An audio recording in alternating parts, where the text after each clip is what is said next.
Que la grâce de notre Seigneur Jésus-Christ, l'amour de Dieu le Père et la communion du Saint-Esprit soient avec vous tous.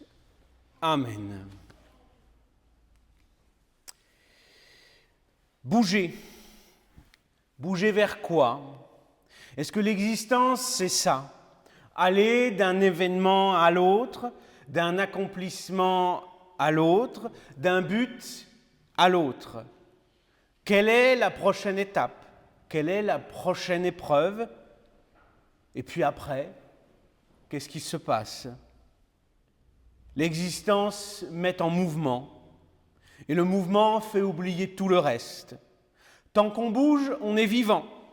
Tant qu'on est vivant, on ne se soucie pas de l'après. Plus on est jeune, plus on s'agite. Plus on s'agite et moins on pense au moment où on ne pourra plus le faire. Alors moins on croit. Question. Est-ce que l'existence, ça ne doit être que ça?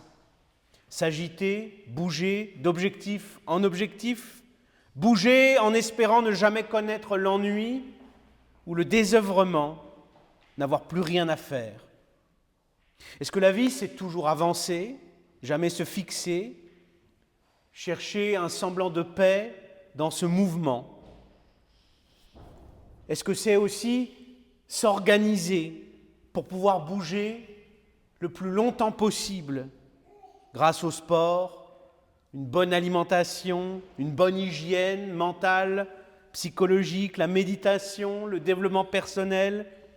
Et comme ça, jusqu'à notre dernier souffle, on peut bouger, bouger et encore bouger, sans jamais avoir à penser une seule fois à la fin qui vient, à l'absence de réponse et d'avenir. Ou est-ce qu'il y a autre chose qui existe? Est-ce qu'il y aurait un vrai trésor qui nous amènerait à vivre autrement? Aujourd'hui, je vais prêcher sur Luc, chapitre 12, les versets 32 à 40. Et je vous relis ce passage, mais à partir du verset 33, je garderai le verset 32 pour la fin, vous verrez. Notre Seigneur Jésus-Christ nous dit « Vendez ce que vous possédez et donnez-le en aumône, faites-vous des bourses qui ne s'usent point, un trésor inépuisable dans les cieux, où le voleur n'approche point, et où la teigne ne détruit point, car là où est votre trésor, là aussi sera votre cœur. » Chers frères et sœurs, la condition du mouvement, ce qui permet de bouger, c'est le matériel, le temporel.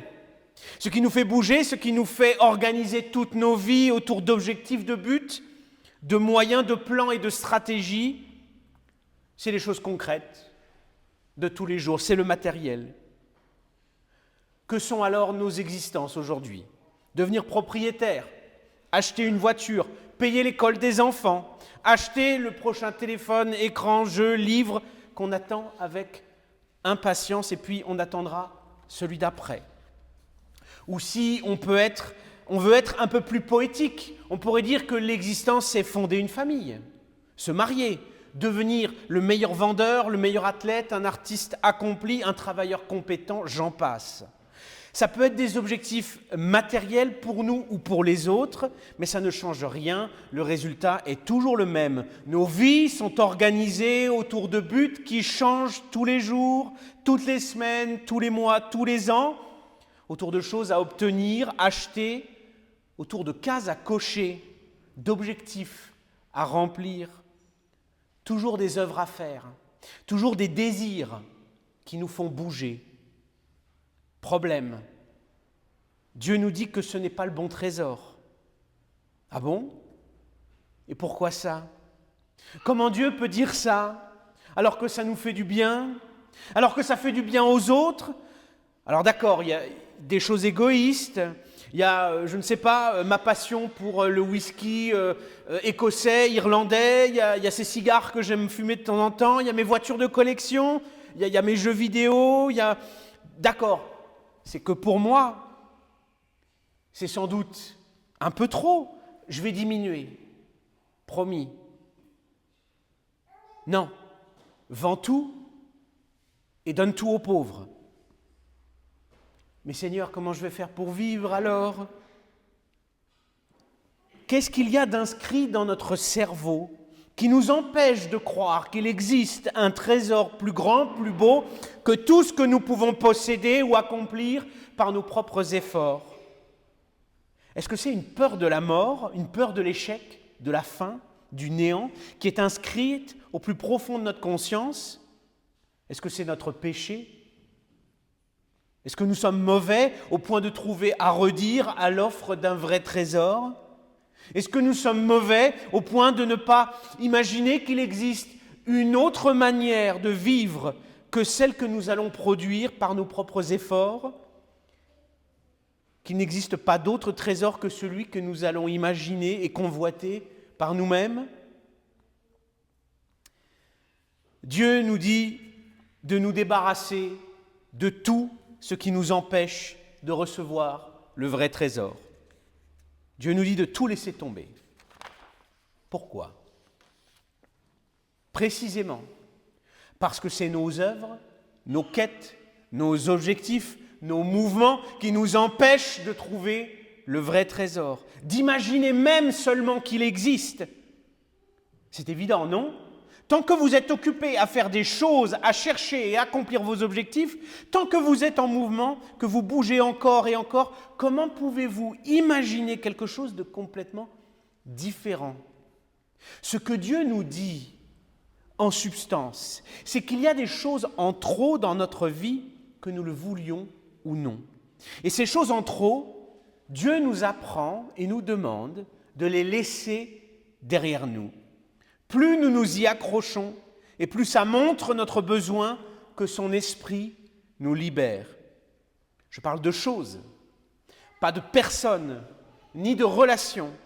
Je parle de choses après lesquelles nous courons, de choses qui nous mobilisent tellement qu'on pense à tout sauf à servir Dieu et ceux qu'il nous a confiés, qu'on ne pense qu'à nous et pas à Dieu.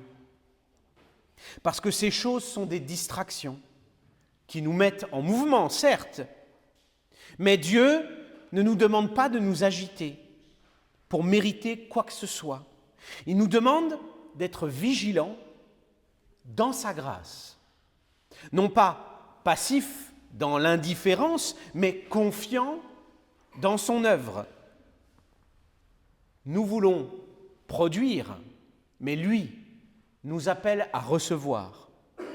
Il ne nous demande pas d'être dans le flou à cause de ce mouvement perpétuel qui fait que tout va trop vite, mais il nous dit au contraire de nous placer dans la lumière de sa sagesse. Il nous demande de recevoir gratuitement alors que nous sommes obsédés par le fait de produire, d'arracher, d'acheter, de mériter. Versets 35 à 40, pardon. Écoutons notre Seigneur Jésus-Christ qui illustre tout ça par une parabole. Que vos reins soient sains et vos lampes allumées. Et vous soyez semblables à des hommes qui attendent que leur maître revienne des noces afin de lui ouvrir dès qu'il arrivera et frappera. Heureux ces serviteurs que le maître, à son arrivée, trouvera veillant. Je vous le dis, en vérité, il se scindra, les fera mettre à table et s'approchera pour les servir. Qu'il arrive à la 2e ou à la 3e veille, heureux ses serviteurs s'ils les trouvent veillants. Sachez-le bien, si le maître de la maison savait à quelle heure le voleur doit venir, il veillerait et ne laisserait pas percer sa maison. Vous aussi, tenez-vous prêts, car le Fils de l'homme viendra à l'heure où vous n'y penserez pas. Entendez l'appel de Dieu. Dieu ne demande pas de faire des œuvres. Il demande de recevoir. Il demande de veiller. Il demande de croire. Il demande de recevoir le Maître qui va revenir. Et il vous dit même, en substance, que si vous ne veillez pas, vous le raterez. Si vous ne croyez pas, vous ne le verrez pas revenir. Il vous demande de recevoir le Dieu qui vous sauve, le trésor qui relève. Vous pensiez, encore une fois, que tout ne dépendait que de vous, Frère, sœur, en Christ, tes péchés sont déjà pardonnés. Tu n'as rien à ajouter, tout est accompli pour toi. Dieu te répond qu'il faut attendre, non pas par tes propres forces, mais en t'appuyant sur la force qu'il te donne par son esprit. Et tu dois attendre avec d'autant plus de vigilance que tu n'as aucun moyen de savoir quand il va revenir et comment il va revenir. Tu dois garder les yeux ouverts et éclairer la nuit du monde avec sa lumière, avec sa vérité, sa parole qui est lumière sur ton sentier. La parole qui dit qui il est, ce qu'il veut, ce qu'il fait et comment il t'aime. La parole qui donne espérance, foi, grâce, la parole qui sauve. Tu n'as que ça pour t'éclairer. Aucune de tes œuvres ne peut produire cette lumière. Car que te restera-t-il au moment fatidique? Tes œuvres t'aideront-elles à ne pas mourir? Ou ton seul espoir est-il bien en Dieu?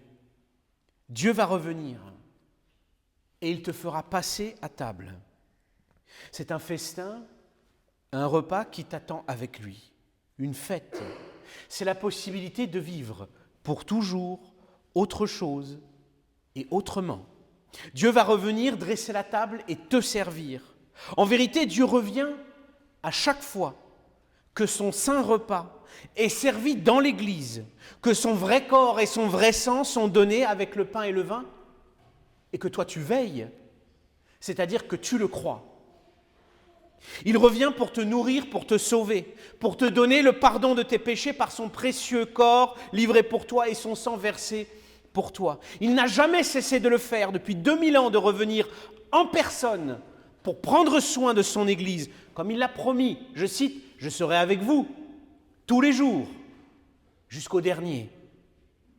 L'attente n'est pas si difficile pour ceux qui reçoivent la parole de Dieu, qu'elle est vivante et qu'elle est présence vivante de Dieu, et que la Sainte Seine et le baptême sont aussi présence vivante de Dieu, et que l'homme vivra de toute parole qui sorte de la bouche de Dieu. C'est ça qui rend l'attente facile. Dieu est déjà revenu et il revient à chaque fois que sa parole est proclamée et que les sacrements sont administrés. Il y a toujours une attente, certes, du grand retour, du retour pour de bon, mais notre vie éternelle avec Dieu a en réalité déjà commencé, ici et maintenant. Et c'est ça que nous devons voir, comprendre et vivre. Voilà pourquoi Jésus n'a jamais cessé de prendre soin de nous. Il nous purifie par l'eau du baptême, par son précieux sang. Il n'a jamais cessé de veiller sur nous. Parce qu'il s'est précisément battu pour ça, parce qu'il a vaincu le monde, le mal, la mort, pour ce soin perpétuel donné à ceux qui veillent, à ceux qui croient. Cette présence perpétuelle en attendant l'arrivée définitive du royaume. C'est dur à croire, n'est-ce pas? C'est difficile de se dire que ça va vraiment se produire, vraiment se faire. C'est dur de trouver des raisons de tout vendre, de faire comme il dit, de mettre son cœur en Christ et pas ailleurs pour qu'il soit votre vrai trésor et pas autre chose. C'est dur parce que tout bouge autour de vous et dès qu'on s'arrête de bouger nous-mêmes, on voit que les autres, eux, continuent à le faire et veulent nous entraîner. Mais vous avez quelque chose qui vous aide, quelque chose qui ne bouge plus depuis 2000 ans. La croix est plantée, elle ne bouge pas. La croix est vide du corps du supplicié. Le tombeau est ouvert. La croix qui perdure, malgré les persécutions, les moqueries et les mensonges. C'est la preuve qu'il est ressuscité, qu'il est vivant, qu'il a triomphé pour vous. Dès que vous vous arrêtez de bouger, vous voyez la croix. Dès que vous la voyez, vous savez comment attendre attendre sous la croix, attendre sous la grâce de Dieu, sous ce cadeau généreux, cet amour qui dépasse tout. La croix est le signe, la preuve qu'il a souffert et vaincu pour toi. La croix, c'est la victoire, c'est ta victoire. Tu n'as plus à craindre la mort, car Christ t'a déjà arraché à son pouvoir et t'a donné la vie éternelle. La croix, c'est l'amour de Dieu pour toi, et cet amour donne la force d'être prêt, d'avoir ta ceinture attachée autour des reins, ta lampe allumée, et ta veille devient active. Tu ne bouges plus comme le monde, tu danses avec Dieu. Tu écoutes, tu étudies sa parole, tu vis la fraternité dans l'Église avec les frères et les sœurs, tu es nourri par Dieu, par la parole et les sacrements, par la foi et la scène. Dieu t'a préparé des provisions pour tenir. La maison, l'Église, en est pleine. Verset 32.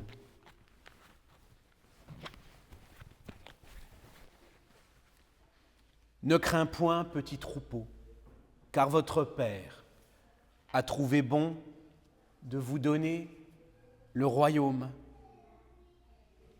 Tu n'as rien à craindre, ni de manquer de quoi que ce soit, ni de t'ennuyer. Non seulement Dieu a promis, mais il est clair qu'il a accompli. L'Église est toujours debout, toujours militante, toujours alerte, toujours en train de distribuer les moyens de grâce, les outils que Dieu a établis pour sauver son peuple, la parole et les sacrements. C'est la preuve qu'il a tout prévu et tout préparé pour que nous tenions la longue veille. Le royaume t'est promis, nous est promis. Voilà l'ambition, voilà l'objectif. Voilà la promesse et la bonne nouvelle qui motivent à attendre. Nous ne sommes plus en mouvement pour oublier que nous allons mourir. Nous sommes debout, nous attendons activement, nous scrutons les signes, nous étudions la sagesse du Dieu vivant. Parce que ce qui nous attend, c'est l'éternité promise. C'est un trésor qui ne rouillera pas et qui ne sera jamais volé. Ce qui nous attend, c'est le trésor parfait qu'aucune œuvre humaine ne peut créer ou obtenir. Le trésor que Dieu a préparé pour nous tous qui veillons, nous tous qui sommes prêts à le recevoir et à partager le repas avec lui. Nous tous qui sommes prêts à nous lever ensuite et à partir avec lui. Ce monde passera, mais les promesses de Dieu ne passeront jamais. Le royaume attend tous ceux qui sont fidèles. Oui, ça paraît dur d'attendre, et vendre tous nos biens, ce n'est pas spécialement ce qui nous rassure le plus. Mais n'aie crainte, petit troupeau, les choses prennent du temps, le dénuement, l'abandon à Dieu prend du temps. Parce que tu marches avec Christ, son esprit a déjà commencé à te libérer de certains bagages superflus. Tu as déjà commencé à veiller. Si tu es honnête, tu vois que depuis que tu as commencé à l'attendre, ce Christ, ta vie se simplifie de plus en plus. Moins de superflu, plus d'essentiel. C'est ça le Dieu qui te transforme, le Saint-Esprit qui te sanctifie sans que tu n'y penses et sans même que tu ne le cherches. Ce n'est pas toi qui viendra, ce n'est pas toi qui simplifiera ton existence, c'est ta foi. C'est le Christ qui vit en toi. Le chrétien change de regard, change de cœur, renouvelé et sanctifié par le Saint-Esprit. Le chrétien change ses habitudes, ses ambitions et ses désirs sans que ce soit un coût, un sacrifice ou un fardeau pour lui. Ça se fait naturellement. Ça se fait par amour. C'est aussi naturel qu'aimer quand on se sent aimé. Répondre à un amour qui nous est donné sans effort, sans œuvre, mais avec la simplicité d'un enfant joyeux d'être avec son Père. Patience, encore un peu de patience, et ta veille, ton attente te donnera encore plus de paix, encore plus de liberté. Car il n'y a pas de plus grand trésor que l'amour de Dieu pour toi. Et plus tu le vivras, plus tu t'y plongeras. Tu auras la paix promise par Dieu si ce n'est pas déjà le cas. Sois-en certain. Que la paix de Dieu, qui surpasse toute intelligence, garde vos cœurs et vos esprits en Jésus-Christ pour la vie éternelle. Amen.